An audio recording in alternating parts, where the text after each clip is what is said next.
তো বন্ধুরা দেখতেই পাচ্ছ আর একটা গানের ক্যাসেট রেকর্ডিং চলছে। ক্যাসেটটা হচ্ছে নদিয়ার আকন্দবেরিয়ার এম খান সাউন্ডের। দেখতেই পাচ্ছ টিটিকের ক্যাসেটে রেকর্ডিং হচ্ছে, গানের ক্যাসেট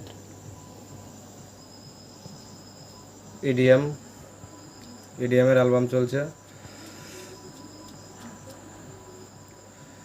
তো কীরকম কী গানের মধ্যে হচ্ছে, কেমন কী কোয়ালিটির মধ্যে, তো শুনে নাও একবার।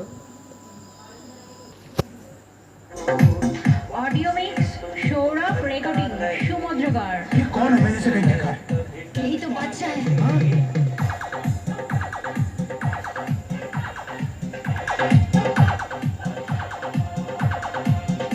M Khan sound, M Khan sound, M Khan sound, M Khan sound, M Khan sound. তো শুনতে পেলে, যাদের যাদের অডিও ক্যাসেট লাগবে আমার নাম্বারে যোগাযোগ করবে।